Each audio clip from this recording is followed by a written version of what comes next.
All right, welcome to the first of these, whatever they are. So, what are they? What did I call it? A Metamodern Riff Q&A Brainstorm. The idea is just to have a time, easy to remember, same time every day. So you don't have to remember which day it is, 6 p.m. I will start here on YouTube, and if something better comes up, we may shift over at some point. Looks like somebody came. Hi. They're gone. I mentioned this at a Metamodern presentation I did for 52 Living Ideas, a meetup group, yesterday. I told them I was going to be on YouTube and just to look me up. Not very good, what is it, marketing or whatever. So nobody may come today, but I want to go a little bit meta here and talk about the ethos of why I've done this very poorly planned sort of a thing while it's still very poorly defined. I'll just talk to myself about that if nobody shows up, and then I'll come out of it with a clear understanding of it. So, part of the idea is, you learn in contact with reality. So, action is often better than further thought. Like, I once set up a series of knife sharpening services in different cities.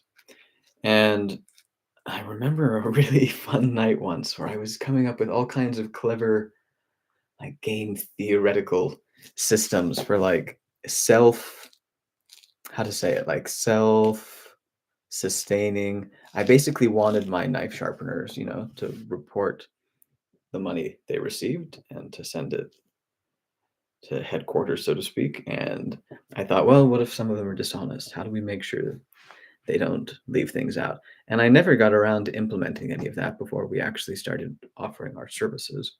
And like 95% of the time, it was just fine. So I realized after the fact, maybe I could have saved that 5% by using these clever ideas, but that would have been a waste of time. And I'm glad I didn't let it delay my starting date. Similar idea here.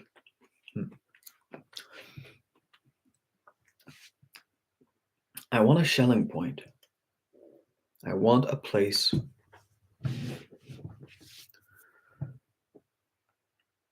for this kind of thing, and I want a better version of it than I can make, but I don't know where it is, so I'm making this version of it. And in obvious and sometimes not obvious ways, I have found that, moving toward the target, even in a way that you don't expect to succeed, uh, often reveals so much about what might allow you to hit that target better. Maybe the best outcome here is that I find out after a few days of this that, hey, somebody else is already doing something better, and then I would have found it. So it's not well defined either, because one, because I actually wanted to be a pretty open thing, um, and two, because I just wanted to get started and I didn't want to think it through. But also because the whole point of metamodernism kind of has this idea of, we know we don't know what we're doing, and we've decided to stop letting that keep us from taking action. Because in the light of postmodern critique, we run into analysis paralysis. We see that it's so difficult to come up with any kind of truth, any kind of reliable idea about how to do things. So that postmodern critical lens, I think, is probably a break, slowing down entrepreneurship and other kinds of creativity. So part of the idea of metamodernism is to say, hey, because of postmodernism, we've realized how hard it is for us to defend our ideas or establish any truths. We've realized that, and our what seemed logical at the time was to respond to that with paralysis. seemed like we should probably keep looking at our options and analyzing them and being paralyzed by the fact that there was no clear way forward. And in some ways, I feel like that's what's happened to our culture more or less since COVID. I claim that as the date of the birth of the metamodern era and the metamodern layer of human crosstalk, coordination, you could even say consciousness. During COVID, we saw that lay people from all around the world, from different countries, would talk to each other about the same thing, no less. And that, I've never said this, but there's something about that shape that seems so um, like a good opportunity for what? A certain type of analysis, certain types of new insights. See, this is the other thing. It's like certain types of insights. What does that mean? It's like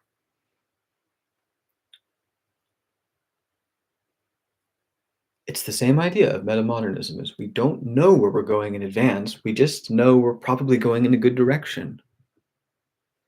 Knowing you're going to find really new insights, that's a pretty good reason to go look under a rock. What are you going to find? Well, you have no idea. You could let that keep you from going to look, or you could just go look.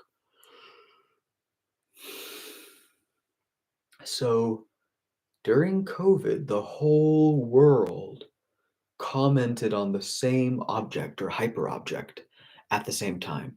COVID. We all went inside at the same time, tuned our consciousness in through the same internet and platforms, so mostly social media, at the same time.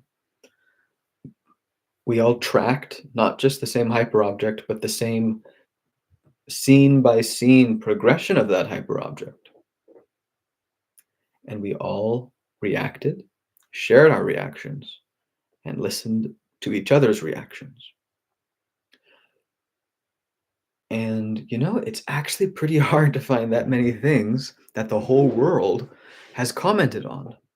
And maybe there's nothing else that the world, and I really mean the world, not just like whoever can get themselves written into books or something. Like, no, like the lay people, everybody. We were all talking about COVID, the whole world. And that seems like like if we talk about how the Buddhists relate to Buddhism, the Christians relate to Christianity, we've got multiple factors of difference confusing the issue. It's like, is this how they relate to Buddhism because it's a thing about Buddhism? Or is it a thing about the Buddhists? Or is it something about the relationship? But when everybody's pointed at the same object, you can say, okay, eliminate a few of those potential sources of noise and complexity. We're all talking about the same thing. Not only that, we talked about it scene by scene. So we talked about the same developments in the thing, like dozens of them over years. So, what a wealth of new data, of a new kind of data. I wonder if there's ever been anything on Earth quite as in quite this unique shape that would make it, like I said, a fruitful source for analysis. It's like if you know that we've thrown out a couple of the potential sources of confusion and complexity, then we have a rare opportunity to nail something down and really examine it carefully. And we got the whole world participating in it. So, what a perfect way for people to sort of act out their cultural differences, their perspectival differences. Again, that would be less valuable. The way that we always do it is, they're not just saying, it's not just that we see the world differently, it's that we look at different things in the world. This is especially obvious geographically. Like, I just don't know that much about what's going on in Zimbabwe. I'm just not in the world that they live in, and they're not in mine to some significant extent. But when we both look at the same thing, then suddenly we have enough common ground to understand our differences. We have enough common ground in that we're both commenting on COVID, say. to note like, oh, that's so interesting. This development in the COVID thing. And I should come up with good examples if I'm ever going to really talk about this. But this development in the COVID drama was like the Americans reacted in this way, but the Zimbabweans reacted in a very different way. And it'd be like, oh, look, what a quick, neat way to express a difference culturally here. So COVID, I don't know exactly what to do with that, but it seems like a novel data set that should allow us to do novel types of analysis and generate novel ideas. It would be interesting, probably. Like I always go to AI whenever I try to think of anything. Like these days, it's like probably there's a way to work AI in here, right? Could AI do the mass analysis necessary to say, hey, here are the quick conclusions regarding the cultural differences and perspectives between different countries, commenting on COVID? That would be a very interesting document. AI may not be smart enough in June 2024, but I expect it might well be by 2025. So that could be a very interesting idea. Now, I mentioned the whole thing in the first place. I was speaking more generally about this idea of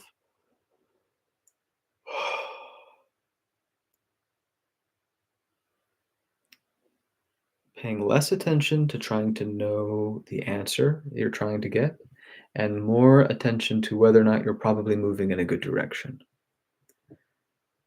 There's a balance between those. Of course, you can take either too far, but I would say, hey, it's pretty clear that our culture in recent history has really overemphasized or has certainly emphasized one over the other. So the proper balancing out might be to emphasize the other a little bit. And in this case, that would mean, hey, let's not only go on missions when we know in advance that there's a specific valuable thing we're going to get by so doing. Let's go on them because we can predict that we'll probably get some good thing, even if we don't know what it is. It's very much more an explorer mentality now that I think of it than like what? Like MBA mentality comes to mind in the other direction.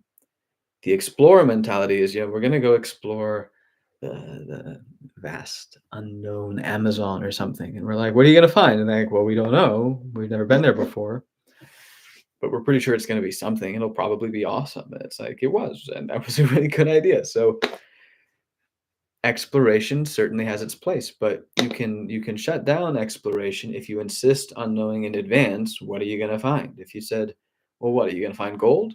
And I said, well, we haven't been there yet. We don't know if we're going to find gold. I said, come back when you know if you're going to find gold. And it's like we can't know if we're going to find gold until we go there first. It's not my problem. I'm going to invest in safer things with more precise goals. So there's this interplay between, I guess, explore and maybe it's something like exploit, which is a classic pairing. I guess I'm saying our culture seems to have been emphasizing the exploit strategy in the sense of noticing where there's already valuable things in awareness and perception. Somebody somewhere notices an opportunity and saying, great, go after that. That's the simple exploit strategy. Very logical, makes sense. You kind of want to go straight line, efficient, get as much as possible. The explore strategy is more like I see all of these things in my perception, opportunities, but I'm not going to pursue any of them. I'm going to turn toward the chaos and maybe even the darkest part of the shadow and say, I don't know what I'm going to find in there because I've never been there before. But the very fact that I haven't been looking there suggests that there's probably something worth finding. And in fact, given that I've been looking in a certain direction, it's like I've been really scraping the bottom of the barrel for a while now. And I think that if I just go even scrapier on the bottom of the barrel, I'll finally get, enough of the new ideas or insights or opportunities or whatever to be enough, or in the metamodern perspective, I would say to avert the meta crisis. But scraping the bottom of the barrel iteratively just gives you tinier and tinier returns. So instead, I think today, in our culture, in this context, we need to shift over to more of the explore strategy and say, let's look where we haven't been looking. And the more we haven't been looking there, the darker that shadow, the more we want to go look exactly there. Not knowing exactly what we'll find, but being able to say pretty reliably that we'll find something useful. So, what's the shadow? The shadow is what's the shadow of like this thing I'm doing right here, the metamodern brainstorm riff thing. Nobody's coming, maybe. In this case, it's not that I've been looking in this direction a long time and developed habits and biases and prejudices that draw my attention to certain opportunities while others are neglected in the shadow. That hasn't happened yet because I haven't been looking at this long enough. It's just all shadow everywhere in that sense. And what have I done? I announced I was going to do it yesterday in a meeting, and then I did it, and I'm doing it. I kind of expect that the platform might change at some point. I sort of imagined the version of this would be something where people could like pop on and we could talk. And I'm like here on YouTube, and it's like, can we do that? Probably there's some way to do it, but I haven't thought these things through. And I may change platforms, and I may change names, I may change not, times, I may change topics, I may come up with rules at some point. But I've made a little announcement and posted the video, or set up the live stream as like the first things, not like after a while analyzing things, but like as one of the very first actions. It was just idea, and I just jumped in, and it's like, is this good? Like if we look at it right now, as I'm looking at it right now, I'm like, this doesn't necessarily seem like an enormous win. I mean, it's not going incredibly well or anything. I'm just here talking to myself. And it's like, yeah. And that's one way to measure the success of the thing. And the other would be something like, because I've put myself in contact with the thing, even if it's almost like the earlier you can get contact, the better. And if that means your first contact is going to be reliably failure, don't let that keep you from aiming at quick first contact.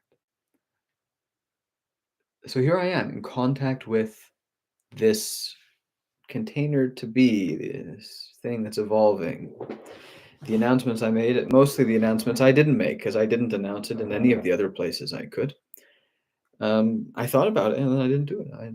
I like you could again say, okay, that's an example of a poor first. What's the word for that? A poor kickoff, a poor groundbreaking.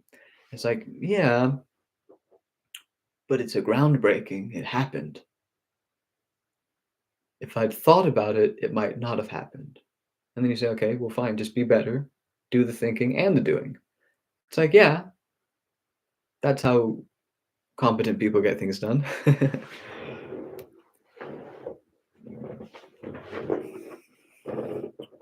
But probably you can't just do an infinite amount of thinking and doing. There's a relationship, a balance, a weighing. It's like, look, I can devote a certain amount of resources to this. I can devote some resources to that. What I've done is take the resources out of the thinking and pass them into the doing. As a result, the first iteration of the thing is far inferior than what it would have been if I'd thought it through carefully and polished it in advance. Okay.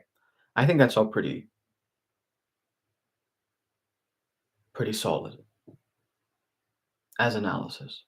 So the question is, why have I determined it's better to do the fast first contact with failure than a carefully planned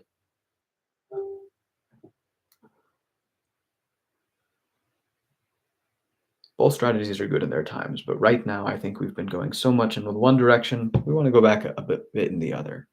And this is part of what I think of as what I hope will be metamodernism's shotgun approach. I think this sort of leaping into the darkness of the shadow, the action before thinking, it strikes me as a necessary prerequisite for the emergence of something like swarm intelligence. Like if you think about how like you put mold in a dish and you scatter some food around and it grows to the food in like extremely efficient pathways.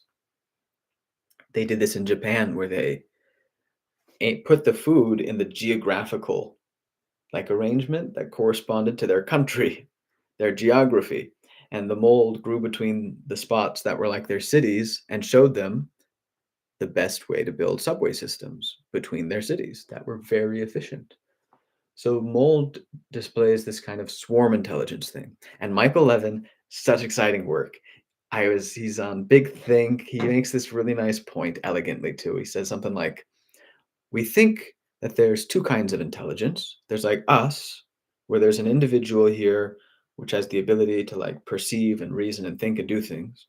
And then there's like swarm intelligence that we see in bees, ants, termites, mold in its swarm intelligence, and in emergent things like we see this online. Um, I can't think of a good example, but come on, like maybe you can think of one because surely similar dynamics emerge online. I'm pretty sure I've heard of it before.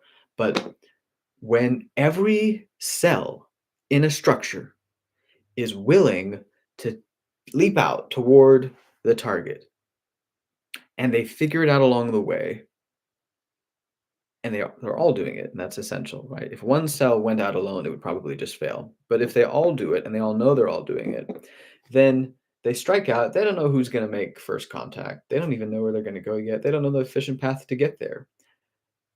They know that as an individual cell, let's suppose, they're just going to fail. But if they fail together with all the other cells, then they sort of it's like I like fail by sliding off to the left and then I bump your shoulder and you like push back, and it's a little bit like how uh, schools of fish or flocks of birds sort of navigate in these really beautiful coordinated swarm intelligence ways. And Michael Levin's point is there's actually only one kind of intelligence. It's all swarm intelligence.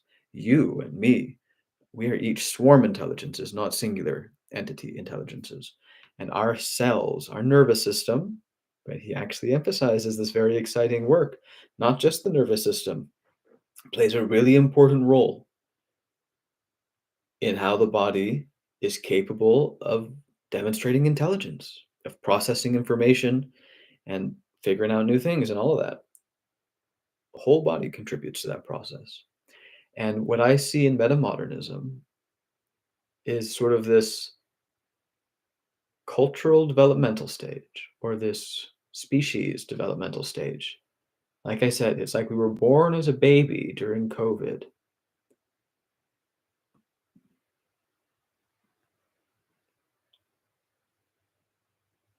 And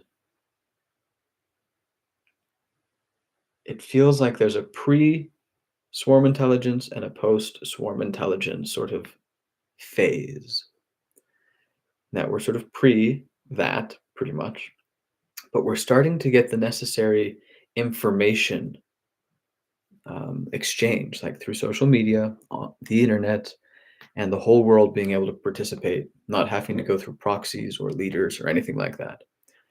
It allows for these bottom up coordinations, which is like when we saw like that the Australians were participating in Black Lives Matter protests during COVID, a few months in when America had the George Floyd situation. And it's like the Australians are protesting an American incident, and not just the Australians. I forget, several countries did this. And it's like we were acting like we were all one in a certain way. During COVID, We were born as a baby, as with a new layer of coordination and information exchange, and even you could say consciousness. And people started to self coordinate and bottom up coordinate and feel and act a little bit like we were one. And unfortunately, like a baby, the first thing a new layer of consciousness maybe does is mostly just detect problems and scream about them, let out a warning or an alarm signal. I think that's a pretty good metaphor for what our culture has been doing since COVID. That's where we get the whole meta crisis idea. It's like, man, we are screaming. We are detecting so many threats, so many crises, so many vulnerabilities. You put them all together, we're tracking the biggest problems on the planet at any given time. Whew, is heavy, heavy stuff. So that's okay though. Like that's what a baby does, is it screams. Um, and then it grows. And we are in the middle of growing as a species. The coordination in between us is becoming more sophisticated. I would hate to see us lose the communication that we have now, although it certainly could be better. But, it's occurred to me when people talk about how smart is AI going to get, I don't know if it'll stop getting smarter. And some of them are like, probably it won't get that smart. It won't be a threat. And it's like, how smart does it have to be exactly? I mean, maybe all you would have to do to shut the whole world down would just be to interfere with online communication. You just turn that off or flood it. You don't even have to control it that well. You could just flood everybody with everything all at once, so that it was impossible for them to, get the signals from the specific people they might have wanted them from. It's like that doesn't take that much intelligence. It just takes vast quantities of computation. And of course, if we did that, the whole harmonious, not that harmonious, but the whole coordination across the whole planet would die, I guess. So we're this young, fragile thing that hopefully will keep growing. And if we keep growing, we'll become more sophisticated, more intelligent as a species, um, and therefore gain certain new abilities. Now, that might sound fanciful, but by a new ability, I've already talked about one, the ability to detect threats and scream about them. I think it's reasonable. I know it's a little bit of a fantastic stretch, but I think it's actually a pretty decent metaphor for what has happened to the global human species as we've all been able to talk to each other and really started doing so, especially during COVID. What's a second power that we could potentially grow into being able to do? I think a pretty basic, doable, like level two power. Like if level one is notice threats and scream about them, pretty basic. We can manage that. We can be that intelligent. Like level two is, can you point your resources at the threats? That's it. So I'm saying new powers, but I really mean the kinds of things that babies do. Very simple acts of intelligence. But now we want to do them as a global species. And we are a baby. And the question is, how fast do we grow? And it's like, I don't know. Like, I feel like COVID kind of kicked us ahead of schedule here. Like the internet was already changing how we did everything. But remote work was an option this whole time. But it wasn't until we had to do it that we were like, oh yeah, let's set up that whole thing. And when then we finally did it, there was you gotta be, I guess, a little bit old to have appreciated this one, but there was a meme at one point where the idea was like, oh, in old sci-fi movies, we always pictured video calls with people. And now here we are in the future with the ability to do video calls, and we basically never do them because nobody wants to have to do a video call all the time. When you're on the phone, just audio, you don't have to worry about how you look or anything like that. Well, that whole analysis turned out to be wrong. The real answer was video calls are great. We just don't do the obvious good things until we're sort of forced into it. So COVID kicked us ahead of schedule on remote work, on video calls. I mean, it really changes everything because no matter where I live in the world, most of the people I want to talk to are somewhere else. So I'm going to interact with them remotely. And if I'm already going to inevitably interact remotely with most of my friends or family or whatever, then do I need to move to a big city, for example? Um,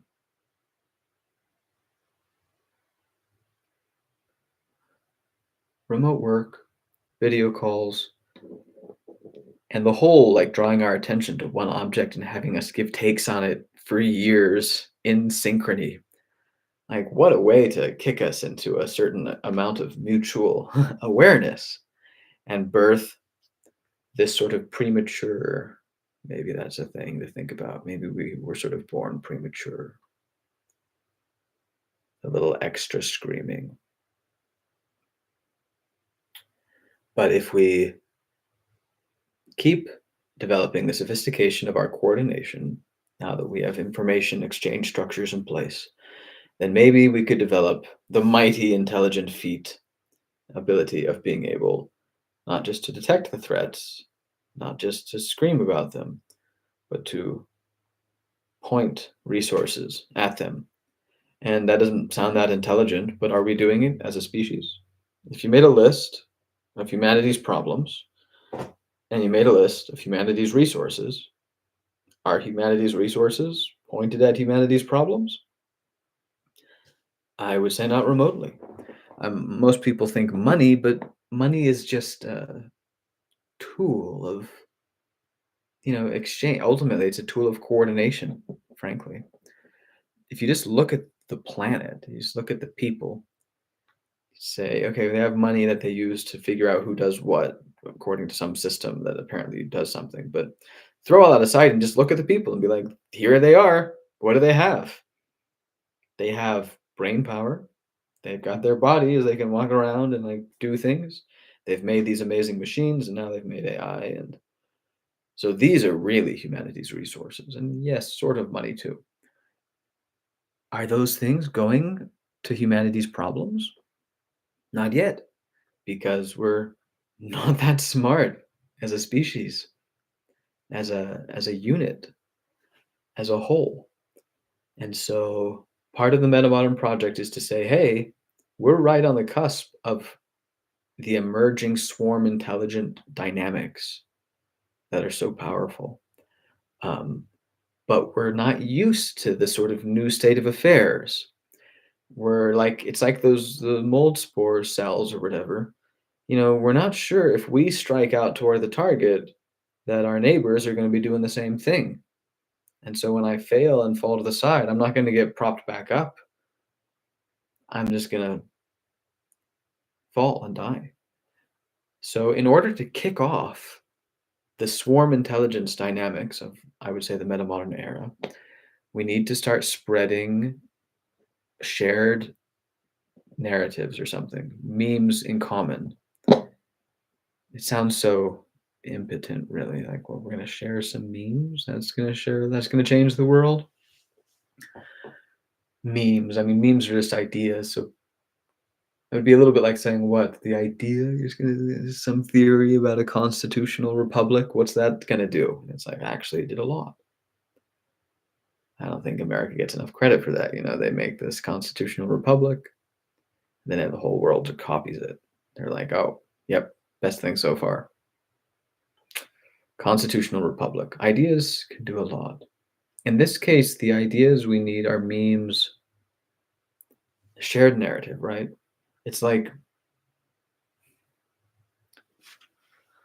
how do you get the cells from sort of fearfully waiting for the right time to sort of going out in the swarm intelligence shape? And again, they can't go alone.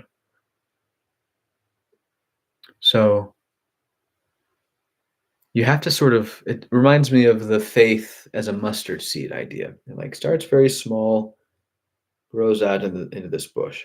You have to start with, I suppose at one point, it's just one person who's like, if I could just coordinate with somebody else, we could get a lot done that we couldn't do alone. And, that already happened. So we did pretty well on that front. And then we've coordinated more and more, formed nations, and now we have the whole global community.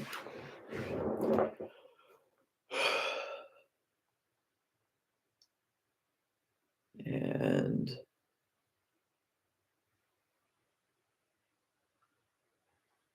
what? I could keep riffing in this general direction. There's the basic idea of the swarm intelligence, faith, this idea so that sort of the cells need to sort of simultaneously exercise the faith to reach out. And as long as they all reach out together, they'll self correct along the way and arrive at the target. And humanity could do something like that. We we already have the things we need to make each other's lives wonderful. They're already right here. We basically are most of the things. We make the things. Most of what we need to have a wonderful life, we need it from other people around us. And they're generally pretty willing to give it to us in exchange for getting their lives made more wonderful at the same time. We all sort of want this thing at the same time, and we're all not doing it, or we're not doing it like we could. And I should really brush up on swarm intelligence because I think it probably is literally the thing here. And I need to contrast it to something else. Like, what is the pre-swarm intelligence shape? The one I'm saying that humanity kind of is in right now as a species, where the cells don't all strike out, confident that their comrades will help them correct along the way. How do you get that to start happening? And then the idea is, okay, it starts with one person, starts with two. We already did that. We've got a bunch of people who coordinate. We've got lots of coordination mechanisms and systems in place. And also, we've hit a sort of a plateau. Maybe coordinating is going up a little bit to some degree. Maybe it's getting worse. Seems like it might be getting worse in a lot of ways. So how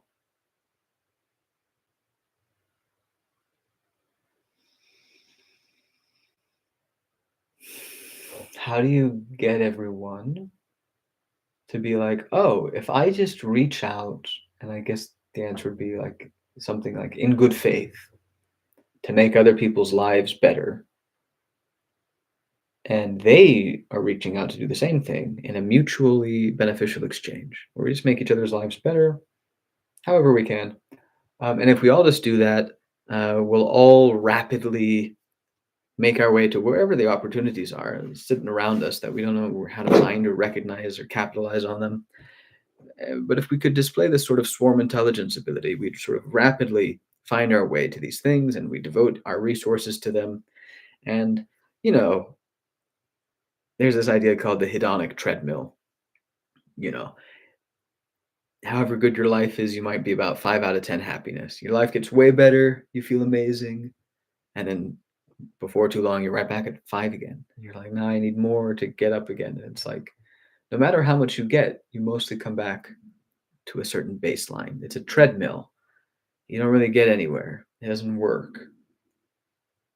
So, humanity may become intelligent enough to devote its resources at its problems and then solve a bunch of those problems because, we could be pretty smart. A lot of our problems, we already know how to solve them. We just don't do it. That's one of the reasons I think it's coordination we need to focus on and not problem solving. Why come up with new solutions if we can't even implement the ones we've already come up with? We've already had the answers for how to make the whole world wonderful forever. We can write down, do this, do that. It would make things great and it would be right. But what's missing there is how do you get from point A to point B? Because apparently just describing that it would work and being right about that isn't enough to actually get humanity to reach out in good faith in these mutually beneficial handshakes in a runaway process that rapidly solves a ton of our problems, and then maybe then we have a hedonic treadmill and we're like, things are about the same. We nostalgically long for the days of the meta crisis. But I think it would be worth it if we could solve a bunch of our problems, and some of them seem to be getting worse and worse, and they have to be solved sooner rather than later, I think, in some cases. So part of the idea, I think, is again, if I'm thinking meta, it's like, great. You've said that if everybody would reach out in good faith and they'd sort of display these swarm intelligence emergent dynamics, relying on new layers of coordination and communication, and they would, rapidly display greater intelligence and solve problems. How do you make that happen? And part of the idea is just start talking about it. Just start paying attention in the right direction. That's just directing the attention into where it hasn't been, into the shadow, and saying, I don't know what I'm going to find here. I just know that it's a good idea to be looking in this direction. And I'm going to keep looking. And you're going to keep asking why I care and what do I see. And I'm going to keep saying, honestly, it's very dim and I don't see that much. And you're going to say, well, then come back where we usually look. And I'll say, no, no, we need to shift back over to the explorer angle here a little bit. And this has been a systematically neglected area of investigation. So I really think there's a strong case to be made that although it's dark and dim, it's getting a little bit lighter as I'm starting to wrap my head around a few of these ideas. And I think as things get clearer and clearer, the insights will be new insights. And we need new insights. And just saying they're new insights, it's like, yeah, but we need specific ones. How are you going to make sure you find the right ones? And it's like, I don't know if we can do that. Maybe we just need to look for all the insights wherever we can find them as fast as possible, because again, in the sort of swarm intelligence, you're reaching out without knowing where you're going to go. But if you just reach out in the right intelligent way in every direction at the same time, you like find the right stuff. So one, I just want to talk about it. I want to turn my attention in this direction. I want to act out what I want others to do. And that's another way to get contact with the thing and to start to develop some intuitions around how this space works. I've done this thing that from one perspective I could categorize a failure, and from another I could be like, okay, so now I've sort of done the swarm intelligence thing. I've sort of acted out the thing that I wish others would do. This is sort of a Kantian thing a little bit. And then I saw what happened, and as a result, what? And it is fuzzy, it is vague, but I can a little bit understand why people don't do this. Why would you just jump in without careful preparation if it's just gonna fail? It's like, yeah, it's failure, but you're in. It's faster, and it doesn't necessarily work one at a time, but if a bunch of us were doing this at the same time, we could rapidly correct each other's trajectories, theoretically, and get the sort of swarm intelligence thing we need here. So I'm partially wrapping my head around it, just talking about it. But then the question, how do we get people to actually do the sort of, I do think it's very interesting that the words that come to mind are things like reach out in faith. Like if you imagine being the mold spore with your neighboring cells and you're going to go out into the unknown and hopefully find your way to a target, to a food source. And you're like, if you put yourself in that perspective, it's like, if I go out alone, I'm going to die. If we all go out, any of us goes out alone, we're going to die. And we know that. We don't want to do that because we'll die. But if we all go out together, we can take care of each other along the way and we'll succeed. Right now, nobody's going out because clearly people do not have the faith that others will be going out with them, which makes sense because people aren't going out, are they? So it's this self-sustaining sort of trap, and I can see how like a leap of faith is sort of this idea of you could call it either a leap of faith for the whole mold spore to sort of reach out toward food targets that it doesn't know where they are yet, but knowing that they can't just sit around and wait.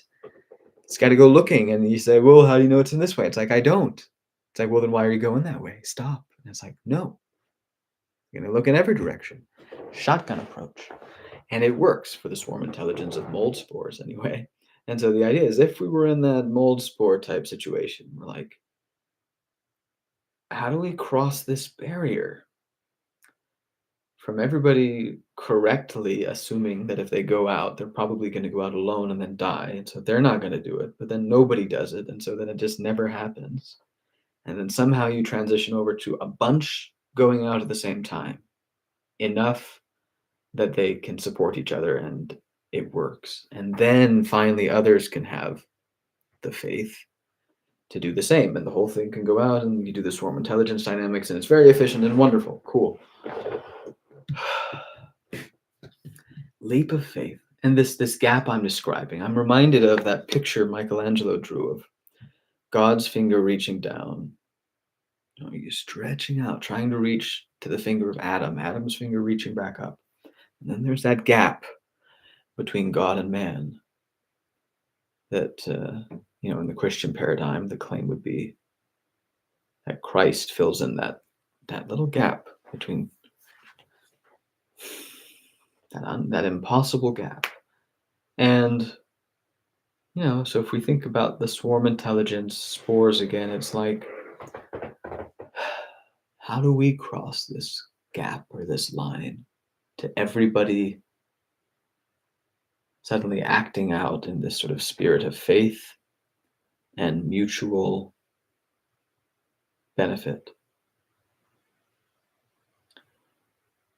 And I think maybe you need to build up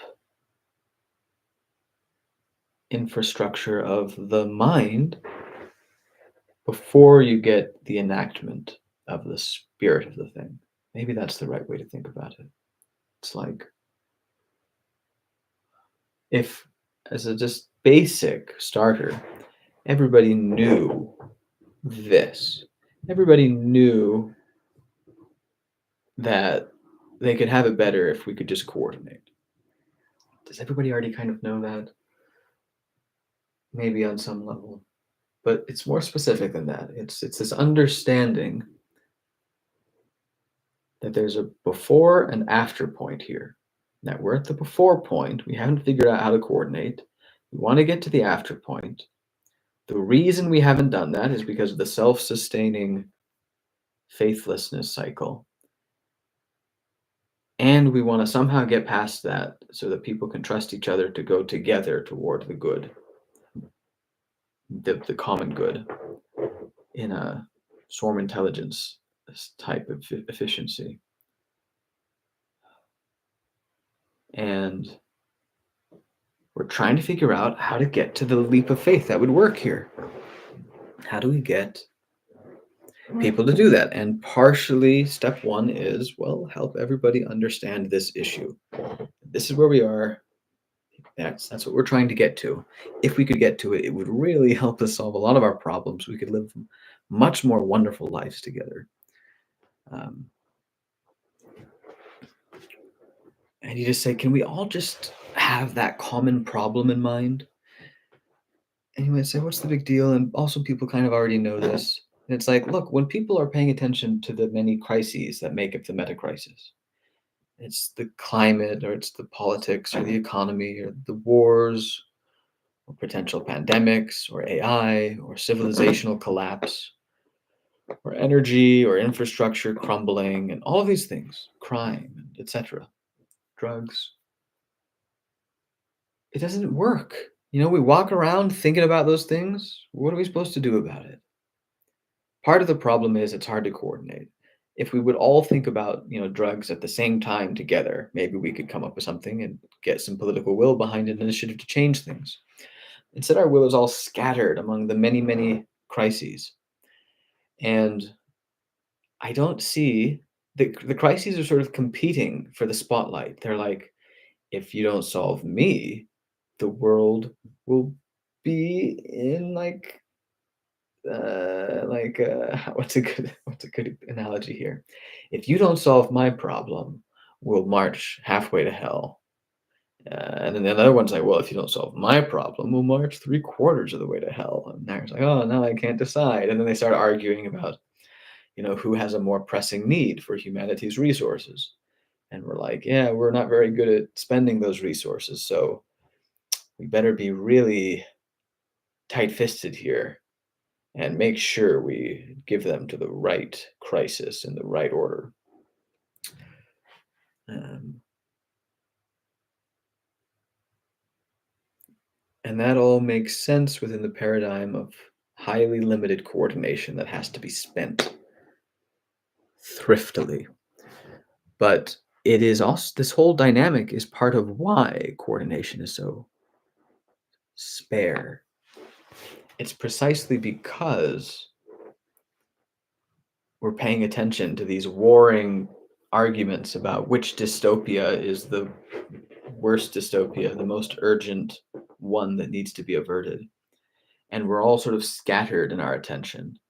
No clear way to ever converge on any single crisis as the main one. We're not going to agree on which one's the most important. The whole world, no way. People have such different perspectives and experiences. And frankly, maybe I'd be more worried about climate change if I lived in a place that would just kill me with climate change. I basically don't expect that to be a remote possibility for me. But if I lived, right on the coast, maybe a little bit.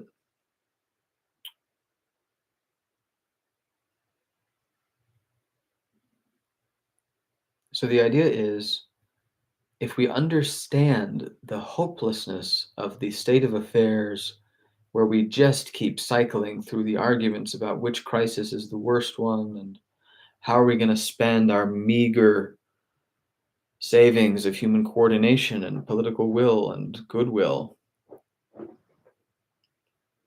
we have to get to the other side of that and say, okay, that's hopeless.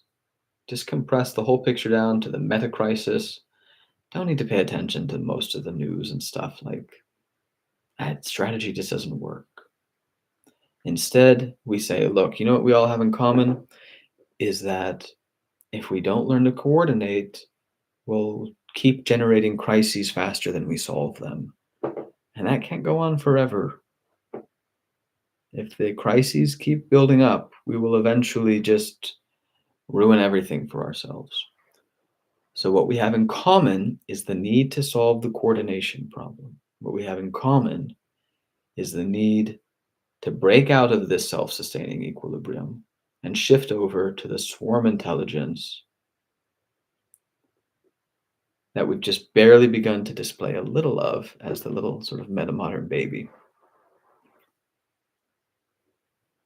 And if we can just go from level one intelligence as a species, a slightly integrated, slightly conscious superorganism of a species, if we can just go from level one, detecting threats and screaming about them, to level two, directing resources at threats.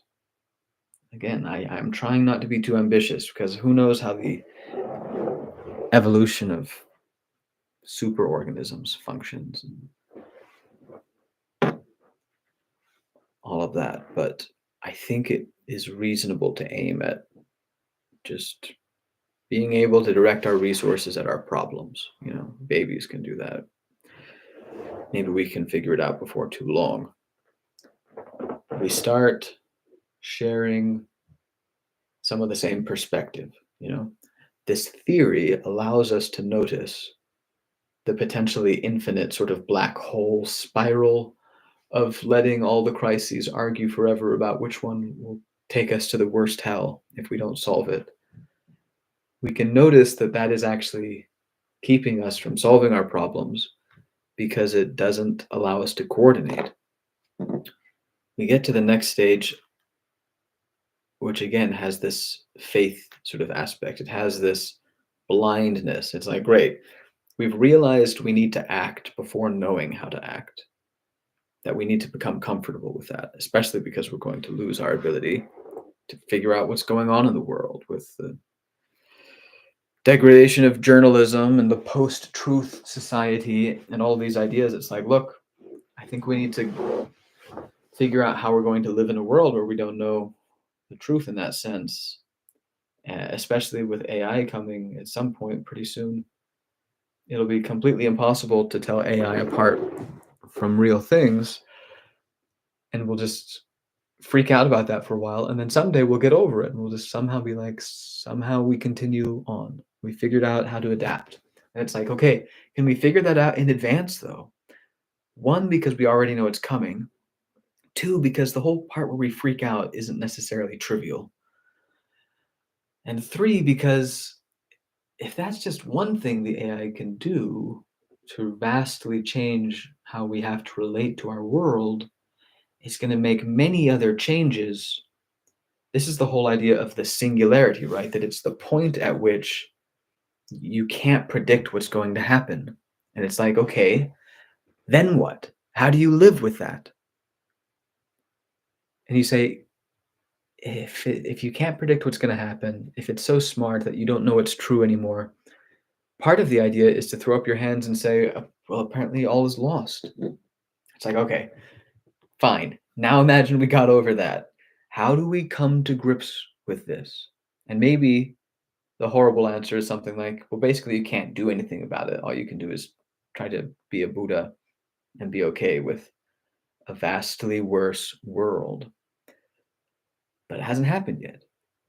And so maybe if we can start to think about how do we live in the context of singularity type things, if I couldn't know the truth anymore,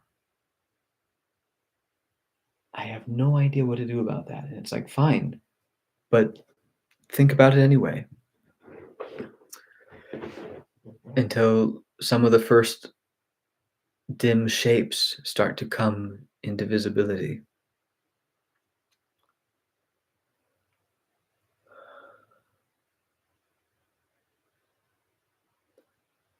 I don't know what comes as step two. I could like tear this to pieces on the basis of I don't know how this works or if it would work.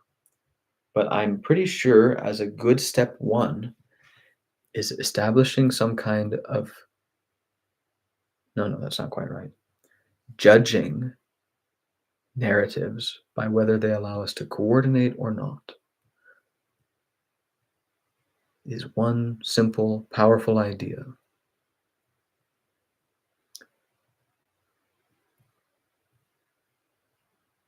That is potentially one step in the direction of figuring out how we can solve the coordination problem. If we just get to the point where we all know we're failing together, I think if we all just know that we're all failing at the coordination problem together, that is a great step forward toward eventually coordinating. And it doesn't sound too insane as something that we could maybe make mimetically happen. It's just like point out the current state of affairs with all the crises and then say, hey, that's not going to work. That's part of the state of affairs.